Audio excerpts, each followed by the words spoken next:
Hey folks, it's Brian Stevens here with Survival on Purpose. Good afternoon. And today I wanted to talk about something I think is very important.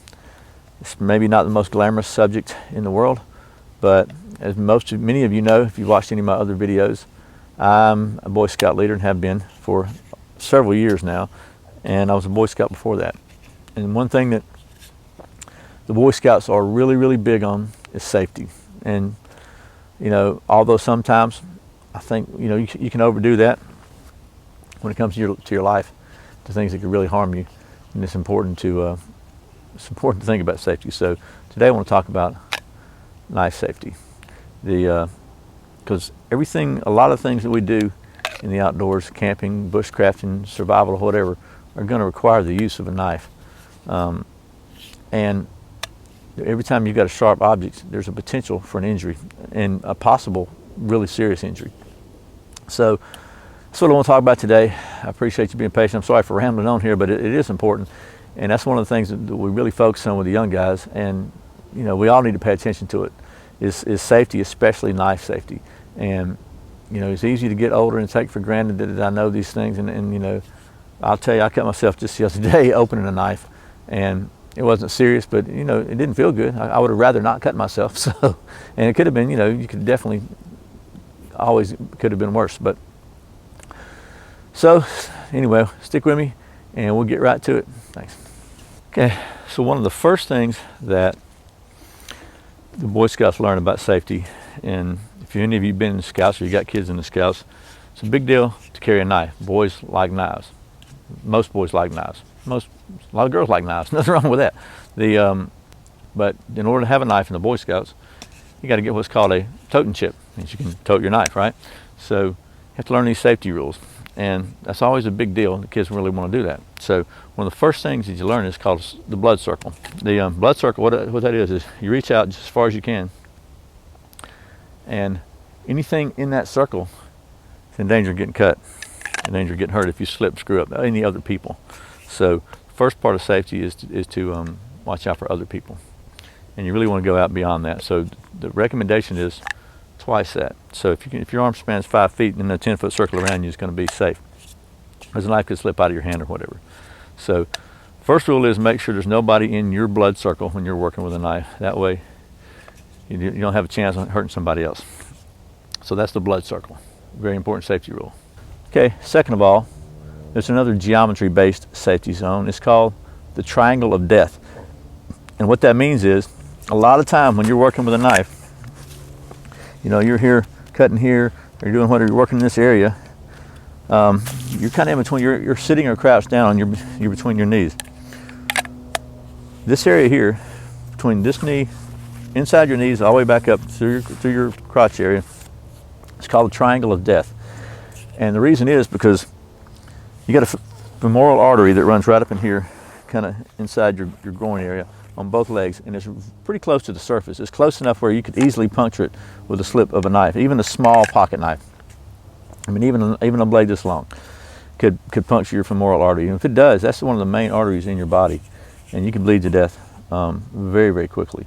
And it'd be very difficult to stop it, because it's just, if it's up here high enough, there's no way to get a tourniquet on it, no way to get a pressure point on it. So you want to make very, very sure that whatever you're doing, any work that you do, if you rest your arms on your knees like this, when if you're trying to carve a point on something, like for example, you rest your arms on your knees, then you're going to always be outside your triangle of death. You don't want to ever get inside this area here with the blade, or you wouldn't never want to come back to yourself anyway, but you certainly don't want to do that. So watch the triangle of death. It's very important. You can bleed to death in a matter of minutes if you just cut yourself, even with a small knife. So second safety point, it's real important. Let me readjust the camera. We'll talk a little bit about different kinds of knives and some specific safety considerations with different knives. Okay, so first of all, we'll talk about the two main types of knives. Obviously, a fixed blade, which is going to be a knife that's got the blade and the handle fixed and it doesn't fold up. And the next other kind of knife would be folding knives. When it comes to folding knives, there are two basic kinds. Now, these knives are very different, obviously. It's got a lot of blades. This has got one blade, a lot of blades. But that really doesn't matter. The main difference is lock blade, locking blade, and non-locking blade. A locking blade is always going to be safer. So what that means is when you open the blade, it locks. And in order to close the blade, you have to engage some kind of lock. Now there are different kinds of locks, and we're not going to talk about that in this video because this happens to be the knife I have with me right now. But this is a spine lock knife of some kind, and you push the little button here and lock it. Very common type. One of the safety considerations with a lock blade, although this is much safer than a non-locking blade we'll talk about in a minute, you want to make sure that you understand how the lock mechanism works on your knife, and you never want to put your hand inside this arc any part when you're closing your blade. You don't want any part of your hand, because if it slips down, you know, well, you even see right there, that little tip of my finger, it's right there. If you look, I'll show you. See, it's touching. So even though it looks like it may be out of the way because I reached to push this blade, okay, you got to be very careful. I had to readjust this because once you've got the thing started closing, you get your hand out of the way, and you know you don't have to let go of it, obviously, but you want to hold it to the side so there's nothing blocking the area where the blade's going to go, nothing in between here, and then close it, and then it's safe. So that's a lock blade. It's probably the safest kind of folding knife, and there's several different kind of mechanisms, like I say, but you still want to make sure when you're locking it that you know how it works and you keep your fingers out of the way.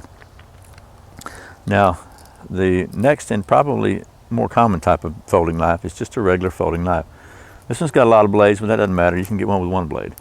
And what that is, it opens and you can use it. Now, like I say, very common, very handy, but you want to be very careful with these because when you are using them, you don't put yourself in any kind of position where it could fold up on you. Because if you got your hand around it like this, okay, that's typically how you're going to use a knife, and it folds up on your finger, well, obviously that's not going to be good. Typically, if you're using a knife, get a stick, I'll show you. Okay, if you're using a knife like this, your pressure's all this way. So it's not gonna fold up, obviously, because it's working back against itself. On the other hand, what can and often does happen is if you're trying to drill with your knife, whether you're trying to drill a hole or whatever, then that's where you're really in danger, because as you're pushing down, you can push this way just as easy as the other way and snap it on your finger. And that's a very, very dangerous situation. You could cut yourself real bad. I mean, because you've got a lot of pressure going if you're trying to poke a hole or drill anyway, and you got a lever going there, and your finger's just caught in it like in a pair of scissors. The point is, folding knives are very, very common. You just have to be very careful. Same thing when you're closing a folding knife, just like we talked about a lock blade.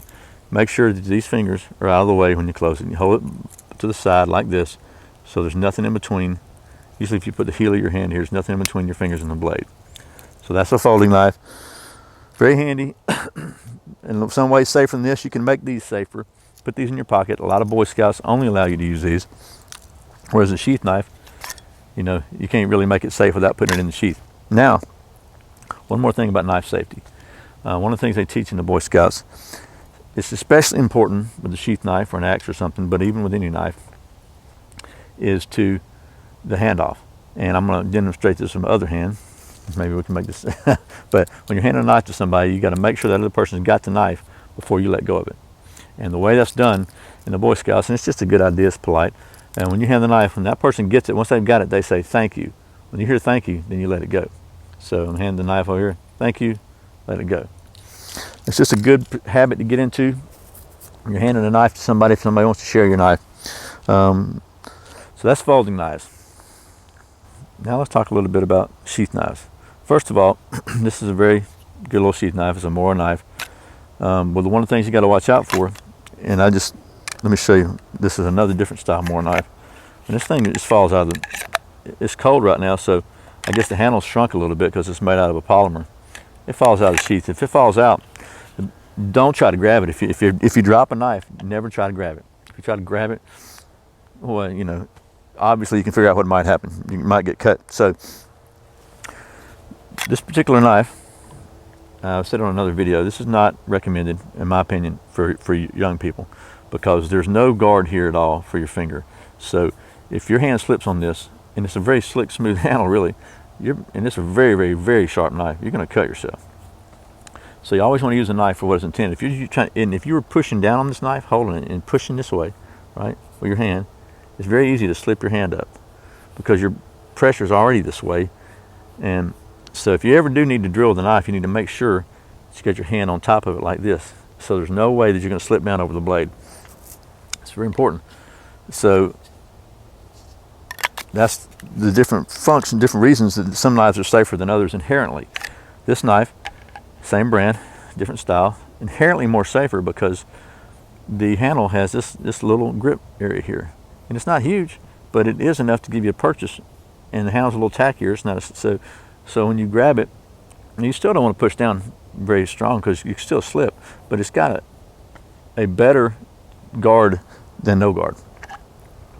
And then last of all, this is a somewhat larger bushcraft style knife, and you can see that it has an extremely pronounced finger guard thing there. So you're really gonna, but still you can slip up and go over it. So you still have to be careful. So that's some different styles of knives and some inherent safety considerations with each style. Let me readjust the camera one more time and we'll take a look at some safe cutting techniques. One of the things you're going to want to do always, never, again, if you're going to whittle, you want to put a point on this knife, never inside here, never. Because one slip, you could cut your femoral artery. Always to the side. You know, if you're right-handed, probably it's going to be on your right side. Because then any slip, anything, you're going away from your body, there's no way you can hit yourself. You're not going to hurt yourself. This is a very sharp knife, which by the way, we need to talk about. People say, oh, that knife's sharp, it's too sharp. The sharper, the safer. Sharper, safer. Just remember that, because a dull knife requires a lot more effort. The more effort you have to put into it, the more strain you have to put, the more likelihood that you're going to lose control, the less control you're going to have. The dull knife is more likely it's going to slip off the wood rather than bite into it. You just have a lot more control when you have a sharp knife, because you have to put less effort to do the same work. So always, always, always, sharper is safer. So if you notice from the side here, if you got to go out front, you adjust again. If you're sitting, then you put your elbows on your knees, and you're out front here. So again, you only got this range of motion right here anyway, because you're not going to, but if you do slip, you're going off to the side because you're already in front. So you never would want to do that right here. If you did it right here, you're subject to slip and cut yourself. It's just plain common sense, but it's good to know these things, because sometimes, especially those of us who've been doing this a long time, we start feeling bulletproof and taking things for granted, and the basics are always important. So always stay out of that triangle of death when you're carving. One more thing, and I'll quit rambling about safety. So see, we got a knot. So I'll keep straining, straining, straining. You don't want to do that. That situation, you need a different tool, because you're straining yourself with this knife and you're not going to carve it off. So if you get to a point, the other last thing about safety is you get to a point where you're just really, really, really putting a whole lot of effort and force into it. You need to stop. You got the wrong tool, and you're in an unsafe situation. So, okay, folks. Well, that's been a little video about safety. I know that's not something very glamorous, and a lot of us don't want to think about safety. We want to have fun, but it's not much fun sitting in the emergency room or at a funeral home because we didn't pay enough attention to what we're doing. So thanks for watching. I hope this has been helpful. Just remember, get a sharp knife. Sharp is safe. And be careful. Watch what you're doing and have a good time. It's been Brian with Survival on Purpose. I appreciate you watching the videos. Thank you for subscribing to my channel, for giving it the old thumbs up, telling your friends about it, and just thanks a lot. So this is Survival on Purpose. Remember, survival is not an accident. See you next time.